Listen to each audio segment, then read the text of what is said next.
দেবায়ন ভট্টাচার্য নদিয়া শান্তিপুরের একজন প্রগতিশীল কৃষক। তিনি তার খামারে ব্ল্যাক বেঙ্গল ছাগল, হাঁস, গরু, মুরগি এবং মাছের চাষ একসাথে করেন। এ যেন প্রকৃতি আর আধুনিকতার এক অপূর্ব মেলবন্ধন।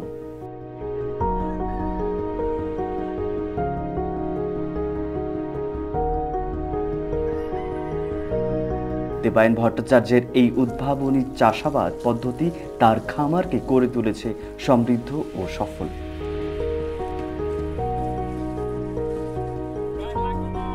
তার সাথে কাজ করছেন 5 জন সহকর্মী, যারা নিষ্ঠা ও পরিশ্রমের সাথে প্রতিদিন খামারের সব কাজকর্ম সম্পূর্ণ করেন।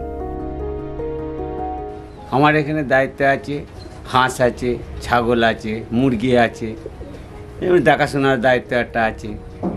হিসেবপত্র কিছু রাখতে হয়, খরচা খরচি এগুলো আমাকে করতে হয়। ধরুন সকালবেলা হাঁসকে ছাড়ার আগ দিয়ে খাবার দিতে হয়। আচ্ছা, খাবার টাবার খাইয়ে হাঁস কটা ছেড়ে দেওয়া হলো।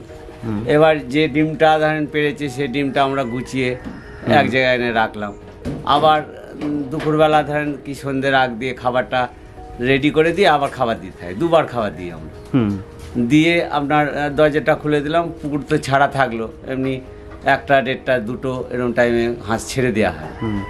এবার হাঁস পুকুরে চড়ার পর আমরা সন্ধ্যেবেলা আবার ঘরে পুরে দিই।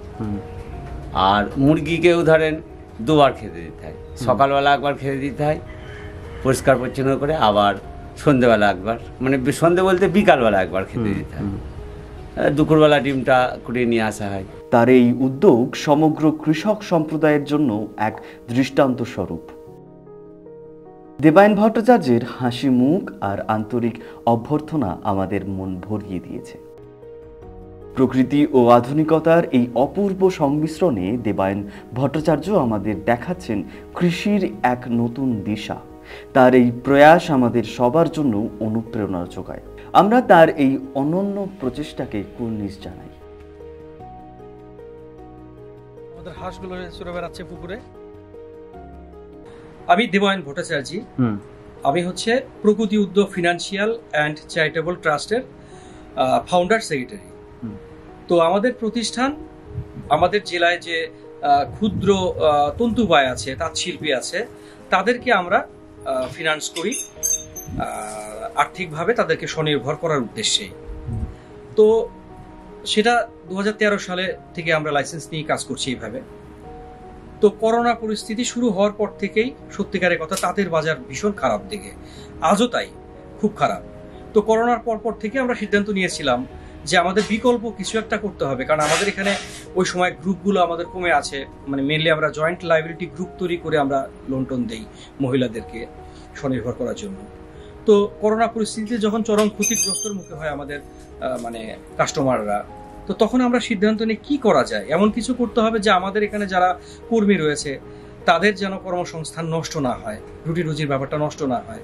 তো এরকম কিছু করতে হবে যাতে করে সমাজে মানে যে কোনো পরিস্থিতিতে তার চাহিদা থাকবে। সেই উদ্দেশ্য নিয়েই 2023 সালের জানুয়ারি মাসের থেকে আমরা এই প্রগতি অ্যাগ্রো এটার প্রতিষ্ঠা করি। জমিটা আমাদের অনেক আগেই কেনা ছিল। তো সেখান থেকে আমাদের এখানে এখন বর্তমানে আমরা ডিয়ারি ছোট করেই রয়েছে, অল্প কিছু গরু রয়েছে, ব্ল্যাক বেঙ্গল ছাগল নিয়ে শুরু করেছিলাম, ইদানিং কিছু ক্রস ব্রিডও রেখেছি, ছাগল রয়েছে, হাঁস রয়েছে খাকি ক্যাম্বেল প্রজাতির, মুরগি রয়েছে হোয়াইট লেঘর্ন, এবং ছোট একটা পুকুর রয়েছে আমাদের, সেখানে কিছু দেশি প্রজাতির যেমন শিঙি, মাগুর এসব চাষ করা হয়। লস বলতে কি, এই সময়টা প্রথম দিকে তো শুধু ইনভেস্টের ব্যাপারটা থাকে, যেহেতু আমরা মাত্র 23 জানুয়ারিতে শুরু করেছি, 1 বছর 5 মাস কেবল বয়স হলো ফার্মের। তো এই সময়টা ইনভেস্টেরই পালা। আমাদের এই মুহূর্তে প্রায় মানে ল্যান্ডের হিসাব বাদ, ল্যান্ডে আগেই ছিল আমাদের এটা প্রতিষ্ঠানের।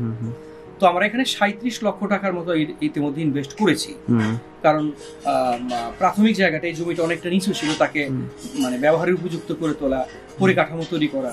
তো তার ফলস্বরূপ সেটা হয়তো তার টোটাল সুবিধাটা পেতে বা টোটাল ইনভেস্টের জায়গাটা উঠতে হয়তো আমাদের বেশ কয়েক বছর অপেক্ষা করতে হবে। কিন্তু এখন যেটা রোজগারটা আমাদের আসছে হাঁস, মুরগি, ছাগল বা গরু থেকে, তাতে আমাদের দৈনন্দিন যে খরচটা সেটা কিন্তু উঠে আসছে। হয়তো এই মুহূর্তে আমি লাভ নিয়ে ঘরে আমরা যেতে পারবো না, আর একটু সময় লাগবে, কিন্তু দৈনন্দিন খরচটা উঠে আসছে।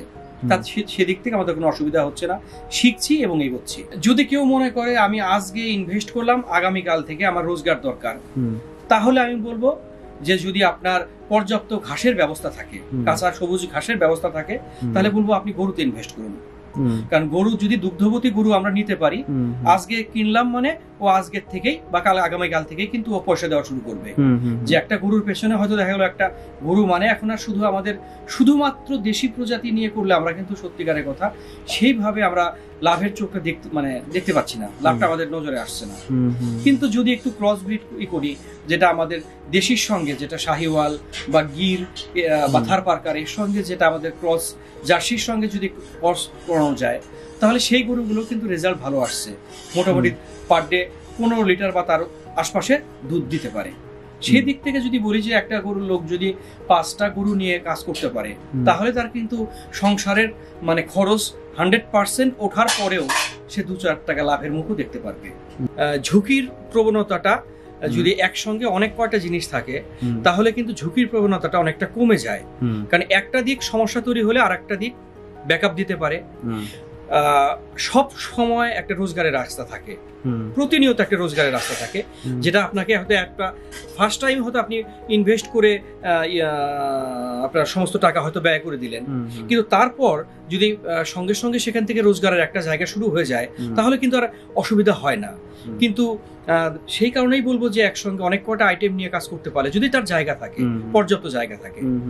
দ্বিতীয়ত হচ্ছে এই সমন্বিত যে চাষ, যেটাকে আমরা ইন্টিগ্রেটেড ফার্মিং বলছি। তো এই সমন্বিত চাষের ক্ষেত্রে যেটা সুবিধা হয়, একটার প্রোডাক্ট কিন্তু আর একটার ক্ষেত্রে ব্যবহার করা যায়।